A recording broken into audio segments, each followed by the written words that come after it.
Hi guys, it's Chala from Crafting Through the Chaos of Life. Thanks for joining me for another video. Today's video again is for Scrap and Stamp Canada. It's for my prompt word storybook, and I thought it would be really fun to do a different take on a card with a storybook type of theme to it. Now, you'll have to bear with me, hang in with me, as I haven't tried this technique in a while, and it's actually doing the Book of Tricks technique. So I'm not sure if you guys are familiar with that, but it's actually creating a card that looks like a book. And I thought it would be fun to do with this My Favorite Things Fairy Tale Friendship stamp set. It is just such an adorable little scene right out of a storybook, and I love the sentiments that go along with it, so I thought we would try and create that storybook look using the Book of Tricks technique. Now, I do have some different things that I want to try using. I want to try using a mask to go over top of my paper when I stamp out the image, because I want to do some ink blending in the background. So I am going to be using these Avery Create a Label sheets for my mask. These work really well. As well, the Gina K Masking Magic works great as well. So we'll be using that. Some of the other things that we're going to be using is I do journal making as well, and I use a lot of coffee dyed papers. I thought it would be really neat to try doing this on a coffee dyed piece of paper. So this is just paper that I have spritzed with some liquid instant coffee and just dyed up the paper to make it look old.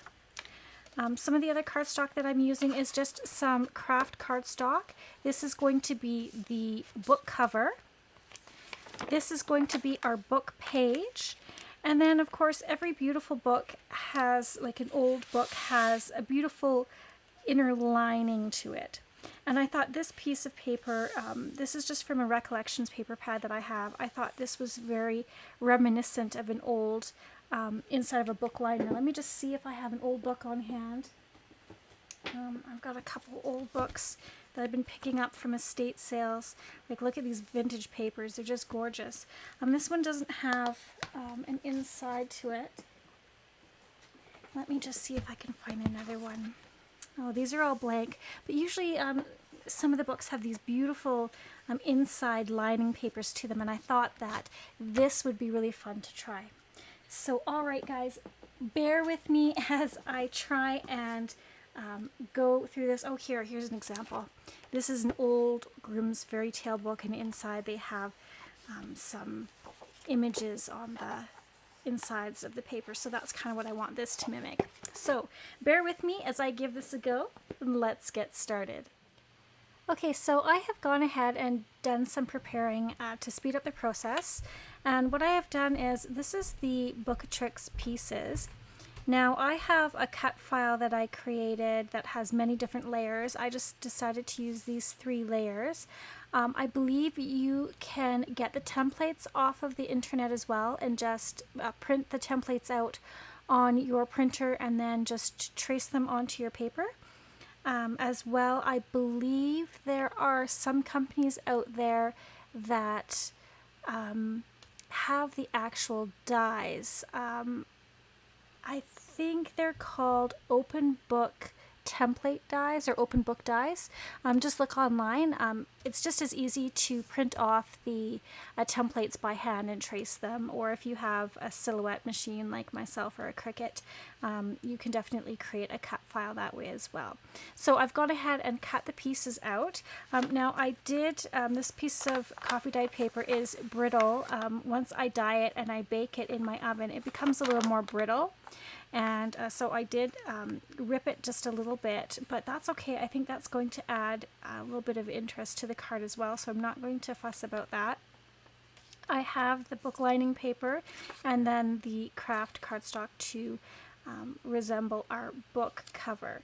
So I'm going to go ahead and set these 2 pieces aside. I've also die cut out our mask here, and I've really gone in and did some detailing here because of the way I want to ink blend. And I'm just going to kind of now line this up and stamp my image. So I'm just going to pull out my stamp platform that I'll be using. And then inside my stamp platform, I have a piece of an old Silhouette die cutting mat. It's a sticky mat, and I just like to have this in here. I cut it down to fit inside my platform, and this just helps, is another kind of layer to help keep my papers in place when I'm stamping, because sometimes they even lift. When you have big stamps like this, when you lay them down on top and you lift up your lid, sometimes they still catch the papers and will pull them out from underneath the magnets. So I just like to have this sticky mat as an extra layer just to kind of make sure my paper stays where I want it to. So for the masking that I did, I just used Memento Tuxedo Black ink, and I'm going to be using the same ink to stamp onto this coffee dyed paper, because I do also want to do some Copic coloring, and this is the safe ink to use for that.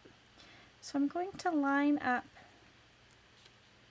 my image, and I'm going to have my image on the right hand side, and I think I want the sentiment to be on the left hand side. And the sentiment that I'm going to use, this comes with 4 different sentiments. And they are: you can read me like a book, and I love it. Your next chapter is going to be the best yet. What happens next? Every good thing.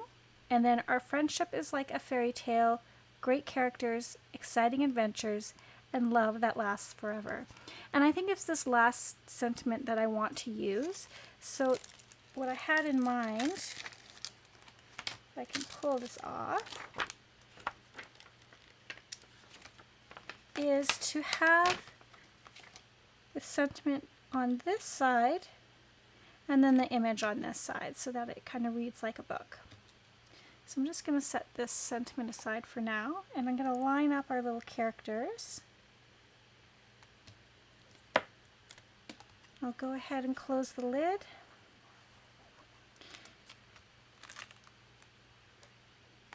And we'll get that stamped down. Just inking it up lightly.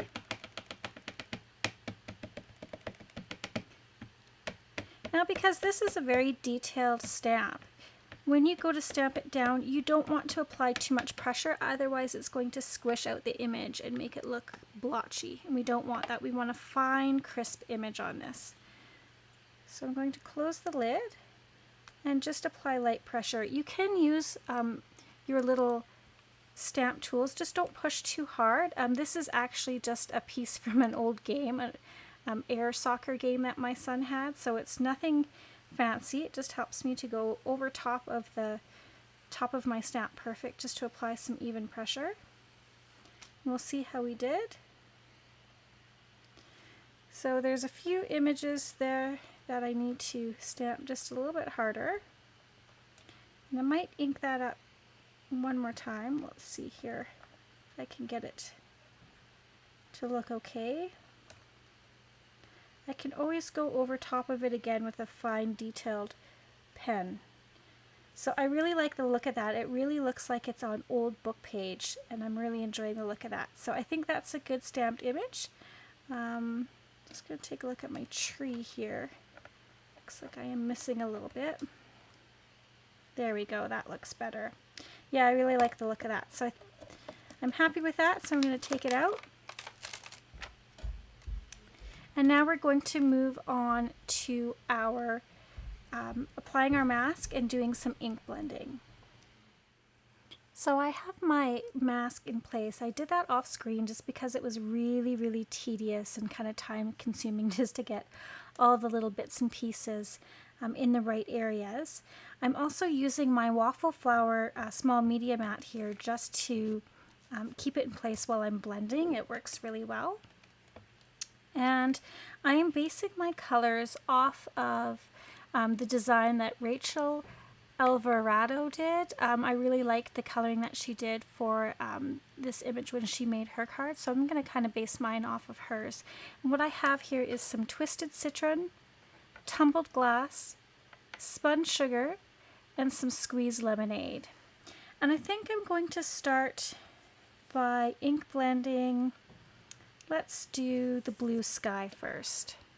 Now, because these are small areas, I'm going to be using a lot of different brushes from, these are the Life-Changing Picket Fence brushes, and they come in some really great small sizes for the set that I have. And so I'm going to go ahead and use these ones just because they're nice and tiny and can get in the areas where I want them to. So let's start off with our tumbled glass, and we'll ink blend in some of that sky. So I'm going to start on my mask and just kind of gently move off of it. Now I'm not sure how well this color is going to take with the coffee dyeing underneath, but I think it'll be a really nice experiment. Hopefully my tumbled glass isn't all dried up here.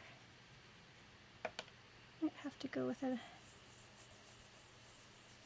another color if it is.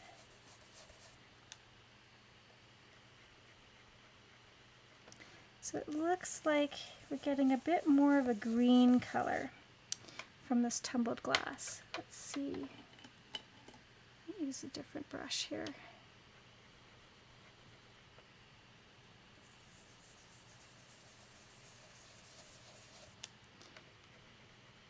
Just adding the color on, doing some light blending.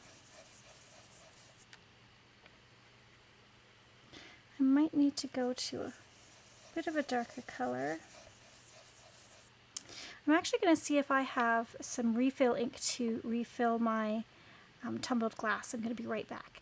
Alright, so I re-inked my tumbled glass and I tried it again and it just wasn't coming up dark enough that I wanted it to be. I think if it was just on plain regular paper it would have been fine, but because this is a coffee dyed paper, the undertones of it are darker, and so I just didn't like the way that it was looking. It was more like a kind of a greeny color. So I went ahead and I switched the tumbled glass out for broken china, and I've inked up a little bit more, and I like this a lot better. I like the way that it's looking.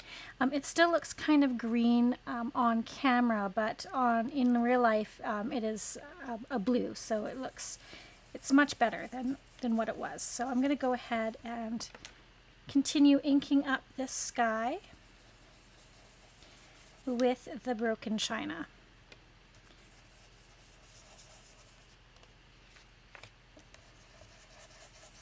Just kind of fading it off here. I think this is going to look really, really nice once it's all done. Alright, so I kind of have everything where I want it to be for the sky, for this blue color. So I'm going to go ahead and switch to my next color. And one of the great things about these picket fence blending brushes is you can just clean them off on a microfiber cloth or on any sort of cloth. I just have this old rag here that I have, and I'm just going to go ahead and wipe it on here, and that will clean off the brush, so I can go ahead and use the same brush again.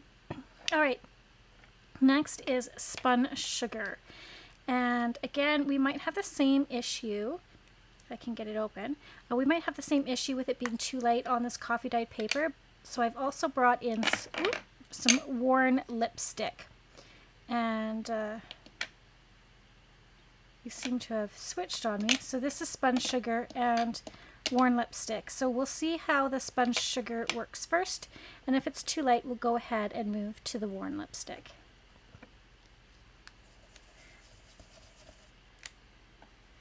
And I think, yeah, that's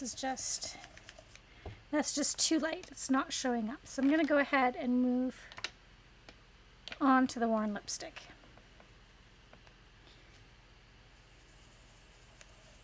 Oh yeah, that's much better. Just blending it into a bit of that blue that we use, that broken china.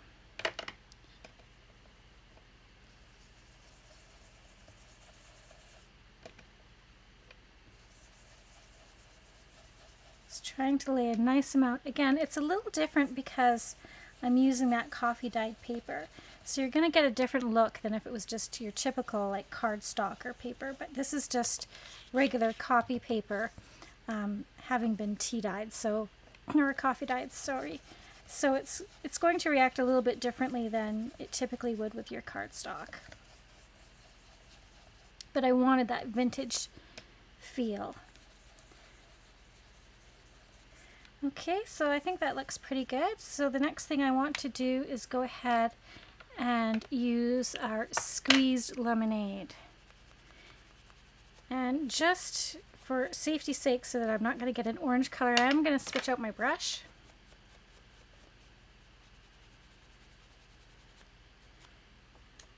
We'll go ahead and use the squeezed lemonade, and hopefully this one will be dark enough.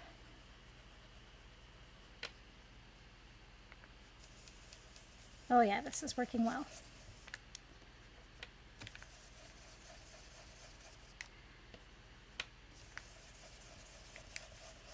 It's going to create a little bit of an orange with that worn lipstick, but that's okay. Just to give some lighter tones underneath here.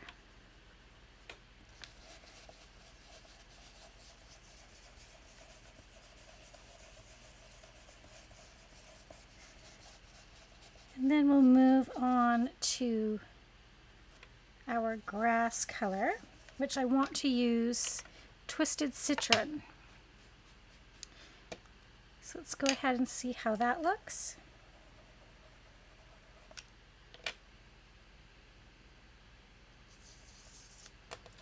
Move this up a bit.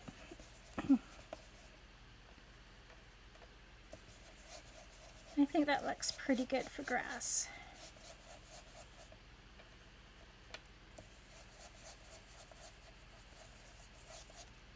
Again, we're just trying to give it that old storybook feel. The colors aren't necessarily going to be as vibrant as they would on a newer book. All right, I really like how that is looking. So let's go ahead. The next thing that we want to do is remove our mask. Just put my brushes away. So let's go ahead and remove the mask and see how we did. I can always touch things up with my Copic markers. Now, like I said, this is a very delicate mask that I made. So it's going to be a little hard getting some of these pieces off so they don't rip. Ideally, I'd like to save this to be able to use again, but if not, that's okay.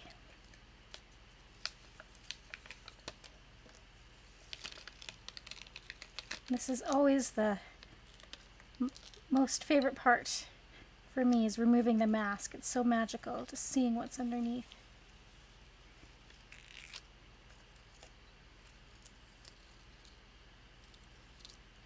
So there we go.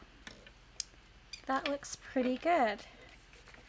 It looks like I ripped off part of my mask there. That's all right. So I'll go ahead and hold that up. Hopefully you can get a good look at that. So I really like the way that that's looking with those colors. So now what I'm going to do is I'm going to go ahead and I'm going to be doing the Copic coloring off screen, just because it's going to take me a while to figure out what colors I want to use. But I'm going to go ahead and Copic color this, and then I'll be back to show you the finished image all colored in. So I finished my coloring with the Copic markers, and I have to tell you, I'm glad I did that off camera because it was a little more difficult than I had expected. It did not react like they typically do on cardstock in terms of how they blend together. So blending was a little bit more tricky just on regular copy paper, and I'm assuming even more so because it was coffee dyed as well. Some of the colors, just like the inks, weren't coming out quite like they usually do, but nonetheless I've got it done, and I've added some gel pen, just this Jelly Roll white gel pen here, just to add some highlights and interest to it. And overall I'm very pleased with how it turned out. I think it's super cute. And yeah, so I'm just gonna add a few more finishing touches here on this rock. And I think that will be it for the gel pen. So the next thing I want to do is I want to go ahead and I want to stamp down my sentiment on this side. Now typically I use my Versified Clair Nocturne Black ink. This time I'm going to use the Morning Mist. Again, I think that the Nocturne ink will just be too black and too bold, and I want this to be more of an aged looking book. So I think going with the Morning Mist will work out really well for this.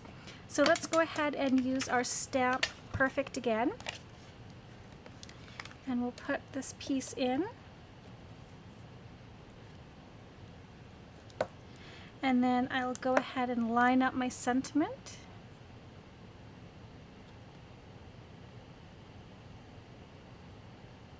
And I think about there it's going to look fairly good. Let's try and get it straight. And that's half the battle, isn't it? Press that down, and again remember, when you are stamping sentiments or fine line detailed stamps, you don't want to apply CPR pressure down to your stamp platform. You want to just do a nice, even, gentle pressure, otherwise your image is going to squish out and look all blurry. So let's go ahead and ink this sentiment up.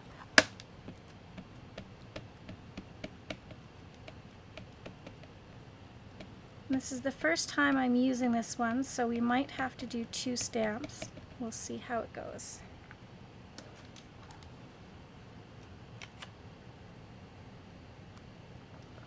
Applying nice, even pressure, not too hard. We'll see how that looks. So I've missed a few spots there, so I'm going to go ahead and try stamping that down just one more time. I don't think I need to add any more ink.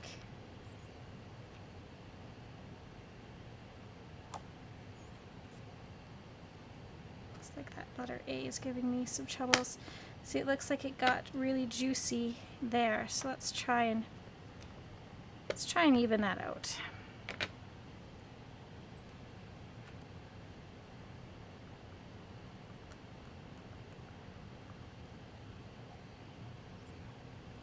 But A is still giving me some issues.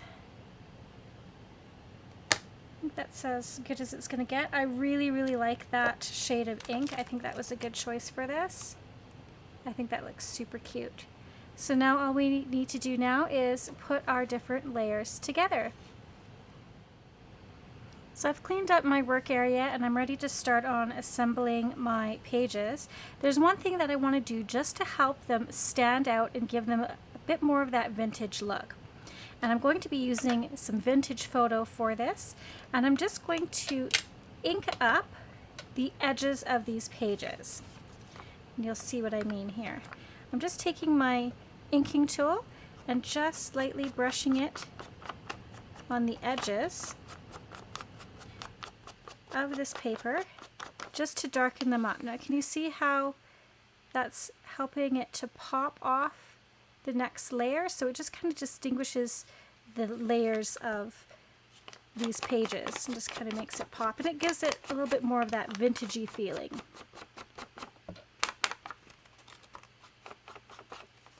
You can add as little or as much as you like.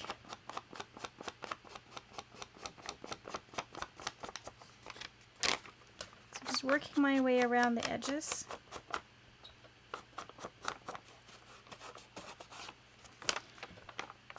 This is something that I do quite a bit when I'm working on my journals that I make. So I like to ink up the edges just to help define the shape of them and give them a little bit more of an aged look.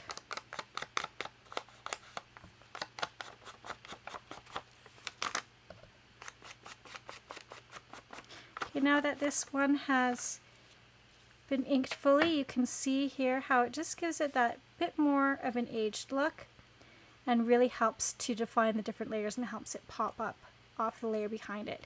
So I'm going to go ahead and ink up the last 2 layers off screen so you don't have to watch that, and I will be back to show you the finished inked image. Okay, you can see that I've gone ahead and inked up those edges and how it just adds a little bit more dimension to our project. Now the next thing we want to do is adhere the different layers together. Now I like to actually manipulate my cardstock here a little bit more just to give it more of the feel of an actual book. So I'm going to actually just kind of gently roll the edges here or fold this up a bit because I don't want my card to lay straight. So this actually isn't going to fold like a regular card. It is actually going to be presented just in this way, and you can either just have it go in an envelope. It may get crushed if you put it through the mail though, just something to keep in mind, that if you are manipulating it and making it kind of roll a bit, you know, it will get flattened in the mail. Or you can use or create like a little gift box for it, which I'm probably going to do for this is I'll create a little box for it to go into. And then you can actually also make a little easel and it can sit up on the easel as well. So just some fun things to do. All right, so what I'm going to do now is I'm just going to be just trying to figure out which the best thing to use is. I like how, I know it's kind of hard to see, but if I push down on the middle here, the edges of it kind of pop up a bit.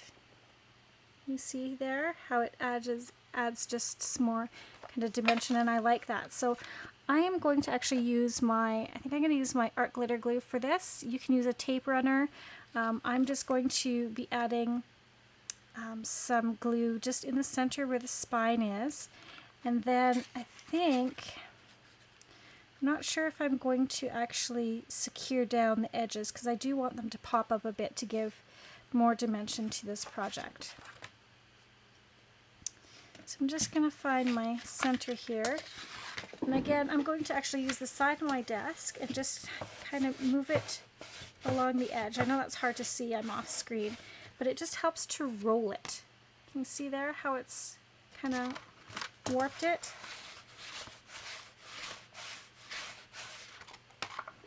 And that just gives it a bit more bounce to it there. So do the same with this piece. Sorry, I'm probably shaking everything for you guys, but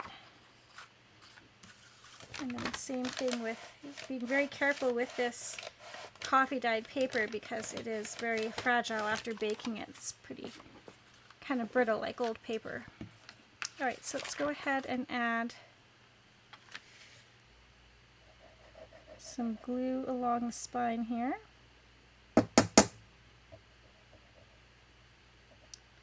And of course my glue is all goobered up. Let me see if I can unstick it here on some scrap paper. Give it a bit of a squeeze. That's not working well at all. I don't have a pin handy. Let's see.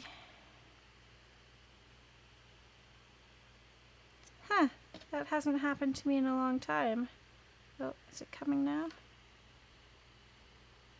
There we go. Oh, see? Good thing I did that on scrap paper. I got a big glob that came out. Alright, so we're going to go ahead and add a bead of it here. We'll add our next layer on.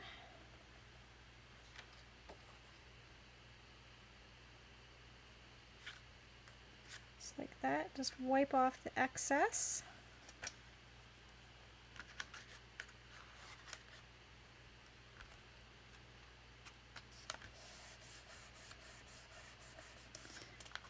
Alright.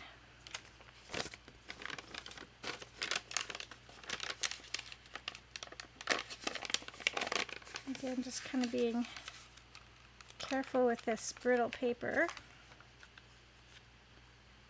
And then I'll add some down here.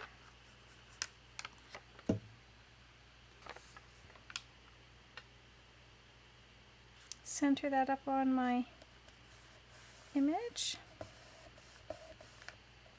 So the nice thing is the sorry, the person who is writing the card can either write their sentiment here, or if they want, they can go ahead and write it on the back here, or even under here, so it almost flips like a regular book. So I like how this is looking. Just wondering if I want to, just a little bit of ink here, kind of form a crease.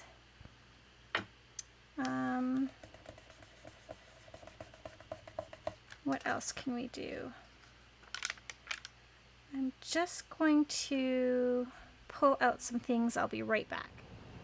Okay, so I've pulled out some ribbon and some laces to see what I like best for this. I think I want something in the middle, and I think that's just too heavy.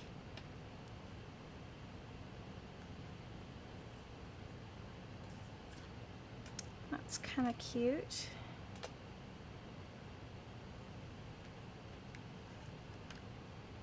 Oh, I think I like this the best. Just this thin piece of satin ribbon. So I'm going to apply that just down the center. And I'm going to use my Fabri-Tac for that. This stuff works really well if you're adhering fabrics or laces or trims.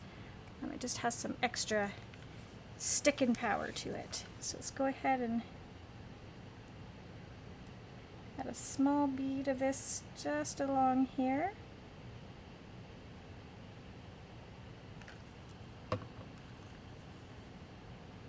Make sure we get it the right side up.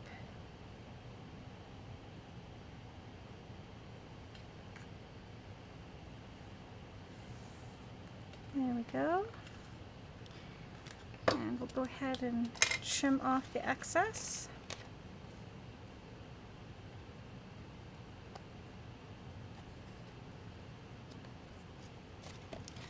Trim there.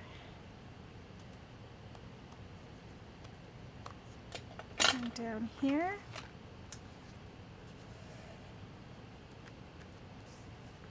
And I like that. I think that finishes it off. I might see if I can create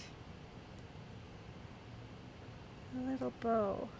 Let's see if we can get the fingers to work to create that.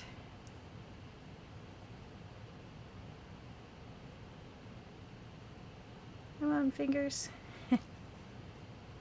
You know, it's funny, you can always do it when the camera isn't running, but when the camera is running, it's just so much more difficult to get things to work out the way you want them to.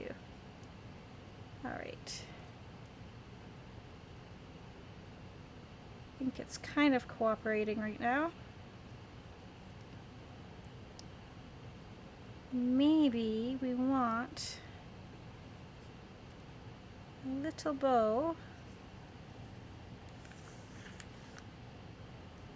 just up here. Let's see how that looks. Take my scissors and just trim this.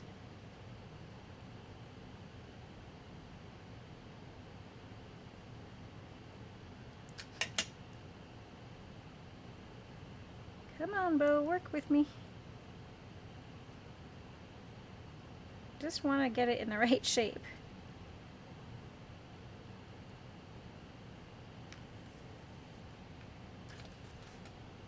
Let's see. Yeah, I think I like that. So I'm going to add that to the top of our book. Again, using this Fabri-Tac.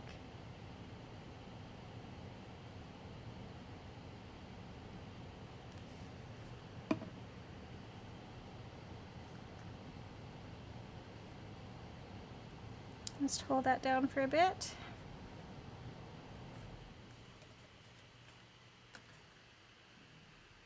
And there we go. We have our storybook card all finished. I really like the way that this turned out, even though I had, a few struggles with my inking and coloring on this coffee dyed paper. I think the paper really adds to it.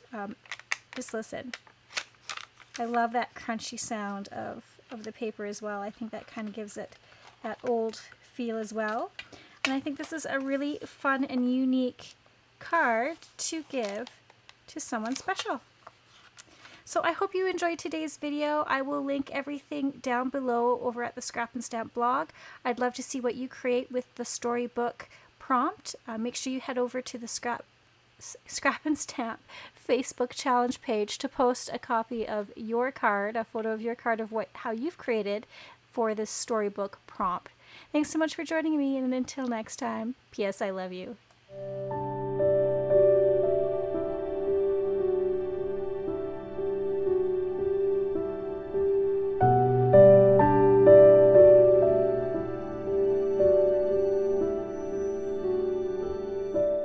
I just want to thank you so much for spending your time with me today. If you haven't done so already, please go ahead and hit that subscribe button. If you're looking for specific materials that I've used in today's video, go ahead and check out the links down below. As well, I'd really love it if you sent me some snail mail. I'm always interested to know what you guys have been up to and what you've been creating, and I'd love to share your cards on my next video. Thanks so much again, and I hope you guys have a wonderful day. P.S. I love you.